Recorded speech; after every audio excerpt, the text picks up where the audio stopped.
एक छोटा सा एक्सपेरिमेंट करते हैं। मैं आपको दो बिजनेस आइडियाज देती हूँ। पहला एक लग्जरी कैफे, दूसरा कार्डबोर्ड बॉक्सेस बनाने की फैक्ट्री। अगर आपको सिर्फ एक चूज करना हो तो शायद 100 में से 99 लोग कैफे ही चुनेंगे। क्यों? क्योंकि कैफे कूल लगता है, इंस्टाग्राम पर अच्छा दिखता है और लोगों को लगता है कि इसी में पैसा है। लेकिन बिजनेस की दुनिया में एक अजीब रूल है, जितना ग्लैमरस बिजनेस दिखता है उतना ही ज्यादा कंपटीशन होता है। और जो बिजनेस बोरिंग लगते हैं उसमें अक्सर लोग देखते ही नहीं, इसलिए मौके ज्यादा बचे रहते हैं। आपने कभी किसी को ये बोलते नहीं सुना होगा, यार मेरा सपना है कार्डबोर्ड बॉक्सेस सेल करना, या फिर मैं बड़ा होकर वाटर टैंक क्लीनिंग कंपनी खोलूंगा। लेकिन हैरानी की बात तो ये है, जिन बिजनेसेस को लोग इग्नोर कर देते हैं, कई बार वही बिजनेस सालों तक बिना शोर मचाए लाखों और करोड़ों कमाते रहते हैं। और नहीं, ये कोई मोटिवेशनल बात नहीं है। आज हम सिर्फ ओपिनियंस की बात नहीं करेंगे, हम देखेंगे ऐसे बिजनेस जिनकी डिमांड लोगों के फैशन से नहीं, उनकी जरूरत से आती है। और याद रखिए, फैशन बदलता रहता है, जरूरतें नहीं। इस लिस्ट में जो नंबर 1 बिजनेस है, उसका कस्टमर शायद आज ही आपके घर के पास गया होगा, लेकिन आपने कभी नोटिस तक नहीं किया। तो चलिए शुरू करते हैं पहले बोरिंग बिजनेस से। हर दिन इंडिया में लाखों ऑनलाइन ऑर्डर्स डिलीवर होते हैं। किसी ने मोबाइल ऑर्डर किया, किसी ने शूज और किसी ने सिर्फ 199 का चार्जर। लेकिन एक इंटरेस्टिंग बात नोटिस करना, जब पार्सल आपके घर आता है तो सबसे पहले आप क्या देखते हो? प्रोडक्ट नहीं, सबसे पहले आपके हाथ में आता है एक कार्डबोर्ड बॉक्स। अब एक और सवाल, अगर कल से दुनिया के सारे कार्डबोर्ड बॉक्सेस बनाने बंद हो जाए तो अमेज़न कितने दिन तक डिलीवरी कर पाएगा? शायद 1 हफ्ता भी नहीं। और यही वजह है कि पैकेजिंग इंडस्ट्री इतनी पावरफुल है। हम प्रोडक्ट को वैल्यू देते हैं, लेकिन प्रोडक्ट को सेफली कस्टमर तक पहुंचाने वाले बॉक्सेस अक्सर इग्नोर कर देते हैं। ये बिल्कुल उस रेफरी की तरह है जिसे मैच के बाद कोई याद तक नहीं रखता, लेकिन उसके बिना मैच शुरू भी नहीं हो सकता। पैकेजिंग बिजनेस भी कुछ ऐसा ही है। जब ऑनलाइन शॉपिंग बढ़ती है तो पैकेजिंग की डिमांड भी साथ में बढ़ जाती है। और सबसे इंटरेस्टिंग बात, कस्टमर को बॉक्स बनाने वाली कंपनी का नाम तक याद नहीं होता, फिर भी वही कंपनी हर ऑर्डर के साथ क्वाइटली पैसा कमाती रहती है। लेकिन अगर आपको लगता है कि ये बोरिंग बिजनेस था, तो अगला बिजनेस और भी अजीब है। इसका कस्टमर सिर्फ अमेज़न या फ्लिपकार्ट पर नहीं, बल्कि हर होटल, हर हॉस्पिटल और लाखों वर्किंग प्रोफेशनल्स हैं। और शायद आपने भी पिछले महीने इस बिजनेस को पैसे दिए हो, लेकिन ध्यान ही नहीं दिया। सोचिए, एक 200 रूम का होटल है, हर रूम में बेडशीट्स है, पिलो कवर है, टॉवल है। अब सिर्फ एक दिन में ही इतने कपड़े इकट्ठा हो जाते हैं कि अगर होटल खुद धोने बैठ जाए तो शायद गेस्ट को रूम ही ना मिल पाए।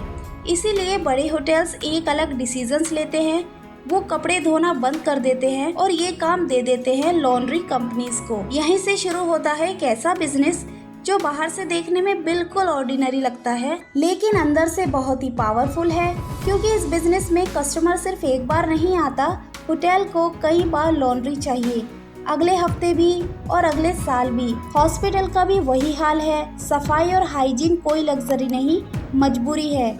और जब कोई चीज मजबूरी बन जाए तो उसकी डिमांड एडवर्टाइजमेंट से नहीं, जरूरत से चलती है। लेकिन अब जो बिजनेस आ रहा है, उसका नाम सुनकर शायद कई लोग शॉक रह जाए। और सच कहूँ तो मैं भी पहली बार सुनकर हैरान रह गई थी, क्योंकि लोग रोज इसे डस्टबिन में फेंक देते हैं, लेकिन कुछ लोग इससे करोड़ों का बिजनेस खड़ा कर देते हैं। कैसे? यही देखते हैं। हर सुबह जब सफाई वाला आपके घर से कचरा ले जाता है तो हम उसके बाद उसके बारे में कभी सोचते भी नहीं, हमारे लिए वो बस कचरा होता है। लेकिन एक बिजनेसमैन वही देख लेता है जो बाकी लोग नहीं देख पाते। उसके लिए प्लास्टिक सिर्फ प्लास्टिक नहीं, एक रॉ मटेरियल है। पुराना कार्डबोर्ड नया बॉक्स बनाने का मौका है। लोहे का स्क्रैप एक नई फैक्ट्री के लिए रिसोर्स है। यही वजह है कि दुनिया के सबसे सक्सेसफुल बिजनेसमैन की सोच अलग होती है।